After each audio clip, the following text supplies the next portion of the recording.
नमस्ते फ्रेंड्स। चलिए हम लेकर आते हैं इनफर्टिलिटी पार्ट 2।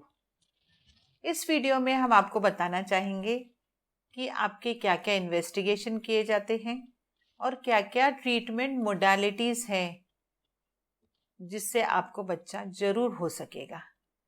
तो सर्वप्रथम हम मेल पार्टनर के बारे में बात करेंगे कि मेल का एक पूरा कंप्लीट एग्जामिनेशन किया जाता है। हाइट, वेट, बीएमआई से लेके उनका लोकल चेकअप बाय सर्जन और एंड्रोलॉजिस्ट, और उसी के साथ में कुछ बेसिक हार्मोन प्रोफाइल जैसे थायराइड वगैरह किया जाता है। और उनका एक सीमेन एनालिसिस होता है। सीमेन एनालिसिस यानी वीर्य की जांच, यह 3 दिन संबंध बंद करके हॉस्पिटल में सीमेन कलेक्ट करके देना होता है और उसकी जांच एंड्रो टेक्नीशियंस करते हैं या एम्ब्रियोलॉजिस्ट करते हैं और वह देखते हैं कि सीमेन में स्पर्म्स का काउंट कितना है।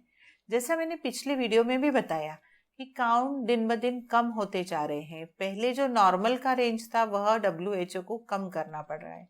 उसका कारण है एक तो बहुत stress of life, late nights, तीसरा है सब्सटेंस अब्यूज़ जैसे अल्कोहल, निकोटिन, स्मोकिंग। तो यह सब चीज़ें भी हमको थोड़ा सा कंट्रोल में लाना बहुत ज़रूरी है। तो इसी के साथ में सीमेन पैरामीटर में देखा जाए तो अगर 20 मिलियन से ज़्यादा है तो यहाँ एक नॉर्मल काउंट माना जाता है। Motility 50% highly motile and morphology अगर 4% से ज़्यादा है या 4% तक भी है नॉर्मल तो उसे नॉर्मल माना जाता है। अगर इससे कम अगर काउंट होता है, अगर काउंट 20 मिलियन या उसके ऊपर है तो हार्मोन्स के टेस्ट की ज़रूरत नहीं है। फिर फीमेल फैक्टर का पूरा इवैल्यूएशन किया जाता है और इसी के साथ एक कॉइटल हिस्ट्री भी डिटेल में ली जाती है कि भाई संबंध में तो कोई प्रॉब्लम नहीं है, सीमेंट डिपॉजिशन में तो कोई प्रॉब्लम नहीं। यह एक मेल के हिस्ट्री का पार्ट होता है। इसी के साथ अगर काउंट 10 मिलियन से कम है तो मेल पार्टनर के कुछ हार्मोन्स की टेस्ट होती है, वो FSH, LH, टेस्टोस्टेरोन। अगर कुछ और हार्मोनल इम्बैलेंस हमको क्लिनिकल एग्जामिनेशन में लगते हैं तो एस्ट्रेडियोल की भी जांच होती है। यह सब जांच होने के बाद में मेल पार्टनर को ट्रीटमेंट दिया जाता है। किसी किसी में काउंट बहुत ज़्यादा भी कम होता है, 1 या 2 मिलियन, और वह वक्त ऐसा होता है आप लोग पूछते हैं क्या हमें प्रेगनेंसी रह सकेगी या बिल्कुल नहीं रह सकेगी, तो आप निराश मत हुइए। 1 मिलियन यानी होता है 10 लाख, और अगर हम टेस्ट ट्यूब बेबी द्वारा कोशिश करते हैं तो उस केस में हमें सिर्फ 5 या 10 स्पर्म्स की ज़रूरत होती है। तो 10 लाख आपके पास में है, हमको सिर्फ 5 से 10 की ज़रूरत है, तो डेफिनेटली 1 मिलियन काउंट वाले को भी प्रेगनेंसी रह सकती है। इसी के साथ अगर स्पर्म काउंट 0 है तो भी आप लोग पूछते हैं क्या प्रेगनेंसी हो सकेगी, तो मैं इधर बहुत क्लियरली आपको बताना चाहूँगी कि जैसे स्पर्म्स बनते हैं उसे फैक्ट्री कहते हैं। समझिए टेस्टिस यानी स्पर्म्स बनाने की फैक्ट्री, और वो जो बाहर निकलते हैं सीमेन में आते हैं वो है ट्रांसपोर्टेशन। जो फैक्ट्री में स्पर्म्स बने हैं वो बाहर आते हैं, उसे ट्रांसपोर्टेशन कहेंगे हम, ठीक है। तो अगर आपके फैक्ट्री में स्पर्म्स बन रहे हैं लेकिन बाहर आने की प्रक्रिया में कुछ प्रॉब्लम है या वहाँ जो ऑब्स्ट्रक्शन है या वास डिफरेंस जो एक नली रहती है जिससे के द्वारा वो बाहर आते हैं वहाँ अगर बंद है, उसे ऑब्स्ट्रक्टिव एजोस्पर्मिया कहा जाता है। ऐसे केसेस में डायरेक्ट हम टेस्टिस से स्पर्म्स निकाल सकते हैं, उसे टेसा या माइक्रोटेसा के द्वारा निकालकर उससे भी प्रेगनेंसी हो सकती है। तो बिलीव मी, साइंस बहुत एडवांस हो गया है। हमारे हॉस्पिटल में काफ़ी लोगों को टीसा द्वारा प्रेगनेंसी हो गई है। तो आप सोचिए एजोस्पर्मिक मेल्स, उन्हीं के स्पर्म द्वारा उनको बच्चे भी हो चुके हैं, बच्चे बड़े भी हो चुके हैं। तो it is a reality, it is not a fiction. इसीलिए आपका कंप्लीट टेस्ट होना बहुत ज़रूरी है। अब कई बार केसेस ऐसे होते हैं कि जिनका 5 से 10 मिलियन काउंट है, तो ऐसे केसेस में क्या प्रेगनेंसी कैसे रहेगी, तो ये 5 से 10 या 10 से 20 वाले जो लोग हैं उनके लिए IUI या ट्रीटमेंट द्वारा प्रेगनेंसी रह सकती है। IUI के सक्सेस रेट थोड़े कम हैं, लेकिन 3 से 4 बार अगर IUI की साइकिल करते हैं तो प्रेगनेंसी हो सकती है। तो अब आपके ध्यान में आ गया कि भाई नॉर्मल काउंट कितना है, 20 बिलियन। 10 से 20 मिलियन यानी माइल्ड ओलिगोस्पर्मिया, 5 से 10 मिलियन यानी मॉडरेट ओलिगोस्पर्मिया, और 1 to 5 million is severe oligospermia and azoospermia यानी एक भी काउंट नहीं है बाहर, और उनको भी बच्चा हो सकता है टेस्टिस से स्पर्म निकाल के द्वारा। कुछ एक केस ही ऐसे होते हैं कि जिनमें स्पर्म प्रोडक्शन ही नहीं होता है, यानी उनके बनते ही नहीं, फैक्ट्री में माल तैयार ही नहीं हो रहा, तो कहाँ से आएगा, फिर तो नहीं हो सकता ना। तो ऐसे केसेस में डोनर स्पर्म यूज होते हैं। यहाँ पे एक बहुत इंटरेस्टिंग बात मैं आपको शेयर करना चाहूँगी। कई बार जो पेशेंट आते हैं टेस्ट ट्यूब बेबी के लिए, वो डरते डरते आते हैं और उन्हें ऐसा लगता है, और वो बहुत क्लियरली पूछते भी है, मैडम इसमें किसी और के स्पर्म्स तो नहीं यूज होंगे? तो हम उन्हें बहुत क्लियरली समझाते हैं, अगर हस्बैंड में स्पर्म्स हैं तो वही यूज किए जाएंगे और कोई यूज नहीं किए जाएंगे। अगर हस्बैंड में स्पर्म्स नहीं है तो उसका इलाज किया जाएगा, उनको बताया जाएगा कि आपका कारण क्या है एजोस्पर्मिया का, और अगर टेस्टिस में स्पर्म्स है तो वहाँ से भी स्पर्म्स निकाल के उनको उनके ही जेनेटिकली बच्चे हो सकते हैं। लेकिन अगर आप बहुत ही लेस देन 1% वाले केस हैं, 0.01% वाले कि जिसमें स्पर्म्स बनते ही नहीं है, देयर इज नो प्रोडक्शन, ऐसे केसेस में आज की डेट में डोनर स्पर्म को लेना पड़ता है। लेकिन आगे का रिसर्च ऐसा आ रहा है कि अपने स्किन के सेल से भी स्पर्म्स बनाए जा सकेंगे, और यह भी एक रियलिटी है। अभी माइस में वैसे बच्चे तैयार हो चुके हैं। स्किन का जो सेल है उसको स्टेम सेल्स बना के उसके द्वारा स्पर्म्स बनाया गया, और उससे भी माइस में बच्चे तैयार हुए हैं। तो it is also a reality, जो कि हो सकता है 10 साल बाद इंडिया में भी वो टेक्निक आ जाए। आज की डेट में आपको या तो IUI या ICSI या नॉर्मल फर्टिलिटी ड्रग से आपको ट्रीटमेंट द्वारा आपका स्पर्म काउंट भी बढ़ाया जा सकता है, आपको बच्चे भी हो सकते हैं। तो ये हो गया पूरा मेल फैक्टर के बारे में। I hope I am clear. अब हम चलेंगे थोड़ा फीमेल फैक्टर के बारे में। मैंने पिछली वीडियो में भी हिस्टोलैप्रोस्कोपी के बारे में बताया था, उसको मैं थोड़ा सा और डिटेल में बताना चाहूँगी कि ये प्रोसीजर क्या है। जैसा हमने देखा कि मेल को हमको देखना पड़ता है, उसी तरह हम सिस्टमैटिक एवेल्युएशन फीमेल फैक्टर का करेंगे। जब कोई कपल हमारे पास आता है, महिलाओं की जांच हम करते हैं। महिलाएं अगर महीने के तीसरे दिन आती है तो और अच्छा होता है। उसी में हम उनका कंप्लीट हाइट, वेट, BMI निकाल के उनका कंप्लीट डिटेल्ड हिस्ट्री ली जाती है, जिसमें कि मेंस्ट्रुअल हिस्ट्री होती है, उनका पीरियड कैसे आता है, कितने दिन रहता है, पेट में कुछ दर्द होता है क्या, संबंध में कुछ तकलीफ होती है क्या, उनकी ऑब्स्टेटिक हिस्ट्री, अगर वो पहले उनको अबॉर्शंस हुए हैं या पहले कहीं भी प्रेगनेंसी रही थी, वो सेकेंडरी इनफर्टिलिटी वाले पेशेंट है क्या, यह सबकी डिटेल में हिस्ट्री ली जाती है। हिस्ट्री ले जाने के बाद में उनका एक कंप्लीट एग्जामिनेशन होता है हेड टू टो, क्योंकि कई बार क्रोमोसोमल डिफेक्ट अगर उनके बॉडी में है तो मालूम पड़ता है, या हार्मोनल डिफेक्ट उनके ध्यान में आते हैं, टर्नर सिंड्रोम, या फिर हार्मोन का जैसे ब्रेस्ट से दूध निकलना, क्योंकि गैलेक्टोरिया वह भी एक हार्मोनल इम्बैलेंस रहता है जिसमें ओवुलेशन नहीं होता, अंडा नहीं बनता। इस टाइप की जांच होती है, और उसी टाइम पे एक सोनोग्राफी की जाती है। यह डे 3 का सोनोग्राफी बहुत ज़रूरी है। उसमें हमें अंडकोश में कितने अंडे हैं वह दिख जाता है, गर्भ पिशवी कैसी है, जैसे बच्चेदानी कैसी है, वो मालूम पड़ता है। ट्यूब सोनोग्राफी में नहीं दिखती है, लेकिन इम्पॉर्टेंट यह 2 ऑर्गन हम देखे काफ़ी एक हद तक के वो लेडीज़ नॉर्मल है, अंदर से ठीक है कि नहीं, ओवरी ठीक है कि नहीं, ये दोनों तीनों चीज़ की हमको मालूम पड़ जाता है। इसी के साथ जो डिटेल हिस्ट्री ली जाती है, उसमें हमें ये मालूम पड़ेगा कि भाई इसे पहले कभी बच्चा रहा या ना रहा, या कितने साल से शादी हुई, since how many years they are trying to conceive. अगर वह ड्यूरेशन कम है, जैसे 1 साल ही हुआ है, कई बार महिलाएं बिल्कुल 6 महीना हुआ है शादी को होता है और बोलते नहीं नहीं हमको ट्रीटमेंट चाहिए, ट्रीटमेंट चाहिए। यानी short duration of infertility, short span of infertility अगर है, तो उनको कुछ ओव्यूलेशन इंडक्शन ड्रग, काउंसलिंग, उनका सोनोग्राफी, ओव्यूलेशन सोनोग्राफी द्वारा देखकर उनको टाइम्ड इंटरकोर्स बताया जाता है। और ऐसा देखा गया है कि अगर 100 पेशेंट हम देख रहे हैं और 100 पेशेंट शॉर्ट टर्म इनफर्टिलिटी वाले हैं, शॉर्ट स्पैन वाले हैं, यंग कपल है, तो उनको सिर्फ ये बेसिक ट्रीटमेंट से भी बच्चा हो जाता है, बहुत ज़्यादा कुछ करना नहीं पड़ता है। अब दूसरा ग्रुप ऐसा रहता है, जैसे आप सभी देख रहे हैं कि आजकल जल्दी शादी नहीं करना चाहते बच्चे, शादी करने के बाद भी they want to delay pregnancy, they want to either enjoy और सेटल इन देयर करियर। कारण जो भी हो, अगर आपका बायोलॉजिकल एज ज़्यादा हो जाता है, अगर महिलाओं का एज 30 के ऊपर है, हस्बैंड का एज 35 के ऊपर है, तो यह हायर एज ऑफ प्रेगनेंसी हो जाती है और इसमें अंडे का सप्लाई बहुत कम हो जाता है। So I always say respect your age. हर एज पे पर्टिकुलर काम होना चाहिए और आपको प्रेगनेंसी भी एक पर्टिकुलर एज पे आपको प्लान कर लेनी चाहिए, नहीं तो फिर आपको बहुत सारी असिस्टेड टेक्नोलॉजी यूज करनी पड़ती है बच्चा होने के लिए। तो जब एज ज़्यादा हो जाती है तो अंडे का सप्लाई कम हो जाता है, शरीर के हार्मोन्स कम होने लगते हैं और हार्मोन्स कम होने के कारण फिर प्रेगनेंसी रहने में भी तकलीफ होती है।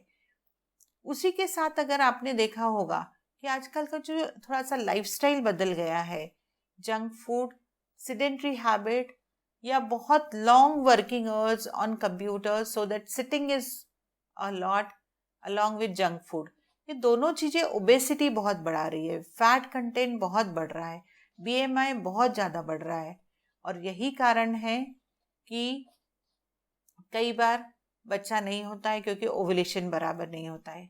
एक और बीमारी के बारे में आपसे कहना चाहूँगी, करीब 60% लड़कियां आजकल पॉलीसिस्टिक ओवरी की शिकार है। पॉलीसिस्टिक ओवरी यानी क्या है? देखिए, आपको मैंने बताया था कि महीने में एक अंडा 14वें दिन के आसपास बनता है, लेकिन किसी किसी केसेस में ऐसे छोटे छोटे बहुत सारे अंडे बन जाते हैं अंदर, लेकिन एक भी अंडा इस तरह मैच्योर नहीं होता है और मैच्योर नहीं होता है इसलिए बाहर नहीं निकलता है। तो अंडे कोई बाहर ही नहीं निकलते और अंदर यहीं के यहीं बन के खरा एट्रेटिक होते जाते हैं और वो सिस्ट में कन्वर्ट होते जाते हैं। और अगर अंडा बाहर ही नहीं निकला तो क्या होगा? उसका पीरियड भी नहीं आते हैं। तो पीरियड भी 2-2 महीने, 3-3 महीने, कभी कभी 6-6 महीने पीरियड लंबे हो जाते हैं, न प्रेगनेंसी रहती है और न महीना आता है। इसी के साथ में अगर आप दूसरे भी सिम्टम्स देखें पॉलीसिस्टिक वाली लेडीज के, इसका एक फोटो डालना, तो बहुत ओबीज रहती है और थोड़ी सी मूछ आ जाती है, यहाँ पे बाल आने लगते हैं, यहाँ पे बाल आने लगते हैं, इसे हिर्सुटिज्म क्या हो जाता है, थोड़े से मेल हार्मोन्स बढ़ने लगते हैं। यहाँ मैं हमेशा जोक के तौर पे एक बात कहती हूँ कि आजकल लड़कियों को बहुत लाड किया जाता है, उन्हें लड़कों जैसे बड़ा किया जाता है और इसीलिए शायद लड़कों जैसे थोड़े से मेल के हार्मोन्स भी आ जाते हैं, एंड्रोजन्स, और इसीलिए थोड़ी दाढ़ी मूछ भी आती है। It is just a joke सपाट, बट बेसिकली हाइपर एंड्रोजनिज्म ही इसका कारण है जिसमें यह पॉलीसिस्टिक ओवरी होता है। और पॉलीसिस्टिक ओवरी का ट्रीटमेंट अगर देखा जाए, या कई बार डायग्नोस तो पहले ही हो जाता है, शादी के पहले, और उसके लिए बहुत इम्पॉर्टेंट है लाइफस्टाइल मॉडिफिकेशन। आपको एक्टिव एक्सरसाइज, 1 घंटा आप कोई भी एक्सरसाइज करिए, कोई भी एक्सरसाइज, यानी आप walking, jogging, running, skipping, dancing, swimming, Zumba, aerobics and what not, but give 1 hour to yourself. Don't say I don't have time, because you have to take out time for your body. Body is the only thing you cannot change in your life. You can change every relation. So body, this relation with your body is very precious and you have to take care of this relation. So take out 1 hour for exercise. Secondly, what you eat is very important. That is what makes your body. यानी जो आप खाते हो उससे ही आपकी body बनती है और उसकी तरफ आपको माइंडफुल ईटिंग करना है। माइंडफुल ईटिंग क्या होता है कि आप जब खाने की थाली पे बैठे हो, आप उसे सोचिए, यह क्या मेरी बॉडी के लिए अच्छा है, टेस्ट के लिए शायद अच्छा हो।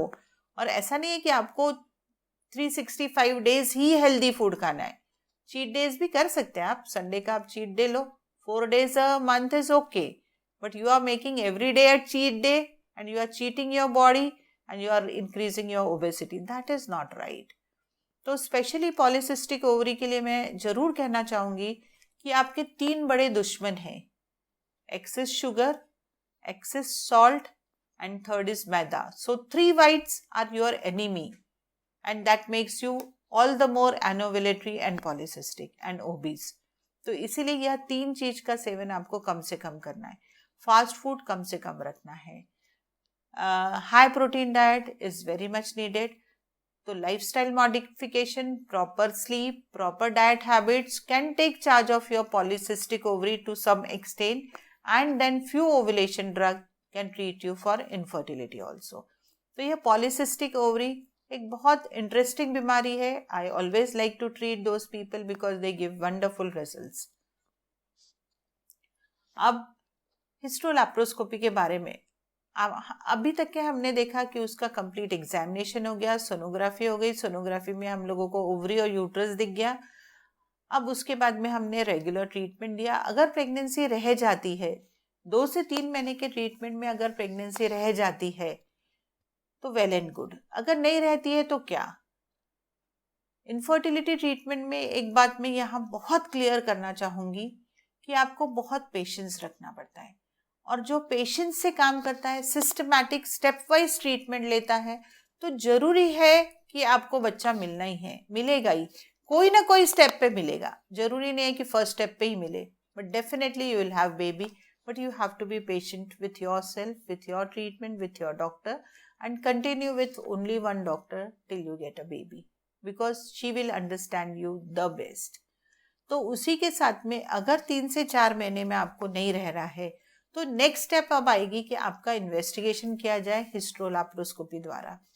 हिस्टोलैप्रोस्कोपी यह एक दूरबीन की जांच होती है, अंडर एनेस्थीसिया होती है, डे केयर सर्जरी रहती है, आपको सुबह बुला के शाम को छुट्टी हो जाती है, और इसमें आपके जो अंदर के ऑर्गन के बारे में मैंने पहले भी बताया था, फिर से बताती हूँ कि यह अंदर की पूरी रचना रहती है लेडीज की। बच्चेदानी, बच्चेदानी का मुंह, संबंध की जगह vagina, fallopian tubes and ovary.